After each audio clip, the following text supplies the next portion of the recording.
বছরের শয়তানি অভিজ্ঞতা। 5 জোড়া স্যান্ডেল চুরি। সালামি দাও কইতাছি। এখন শয়তানের সালামি নাই। রমজান মাসে শয়তান ইজ ব্যাক। কুত্তার মতো হি হি না কইরা ঈদের সালামিটা দাও। আমি কেন তোরে সালামি দিতে যাবো?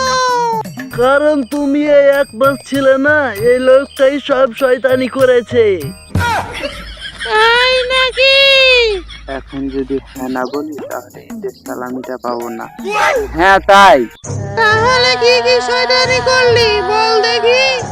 তারাবির নামাজ পড়তে গিয়ে 5 জোড়া স্যান্ডেল চুরি। আর বন্ধুদের নিয়ে নিচপাড়া ঝুড়ুর 50টা ডাব চুরি করছি। বাহ বাহ, তোরা তো নোবেল দেওয়া উচিত রে। কেন? ওই মানুষ হয়ে যে কাজ করছে, আবার 20 বছরের শয়তানি অভিজ্ঞতায় তা পারিনি। তাহলে সালামি দাও। দিচ্ছি রে, তার আগে বল তোর লেবুর ব্যবসা কেমন করলি রমজানে? খুব একটা ভালো না। ভালোই তো লাভ করলা। এ লাভে কি হবে? এর আগের বছর 200 টাকা হালি লেবু বেচেছি। এবার কত করে হালি বিক্রি করলি? 20 টাকা হালি লেবু কিনে 100 টাকা হালি বিক্রি করলাম। তাও বলছিস লাভ হয়নি? এরা মানুষ ভাই, সিন্ডিকেট জগতের বাদশা। এখন আবার কিসের সিন্ডিকেট করলাম? কেন বর্তমানে তেলের সিন্ডিকেট? তেলের সিন্ডিকেট আবার কখন হলো নাকি? উয়া বাদ দাও, তুমি আমারে সালামিটা ফাটাফাট দাও। কেন বাদ দিবে ভাই? যুদ্ধের কারণে যানবাহন তেলের দাম বেড়ে গেছে। যুদ্ধটা অজুহাত মাত্র। মানুষ যে কি মাল, তারাবি পড়তে না গিয়ে ডাব চুরি করতে যায়, ওদের দিকে দেখলে বোঝা যায়।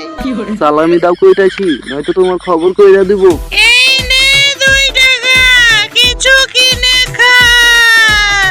2 টাকাতে কি হবে? আরো বেশি দাও, নয়তো নিব না। 1 মাস কোনো ইনকাম নেই, এই 2 টাকায় বুঝিয়ে নিলে নে। বড় লোক মানুষ 2 টাকা নিবে না, বাদ দাও। আচ্ছা, এত করে যখন কইতাছো তখন দাও, না নিলে আবার মন খারাপ করবা, তাই নিলাম। আমি আবার কাউরে কষ্ট দিতে পারি না, বুঝছো? কি যুগ আইলো, মানুষ এখন শয়তানের সালামি নাই। আরে ভাই, আগে ভাবতে মানুষ আমারে ভয় পায়, এখন দেখছি মানুষ ট্রেনিং দিচ্ছে। কেন, ভয় পাইছো নাকি? ভয় না, চিন্তা লাগতেছে। মানুষ এভাবে চলতে থাকলে আমার চাকরি থাকবে না।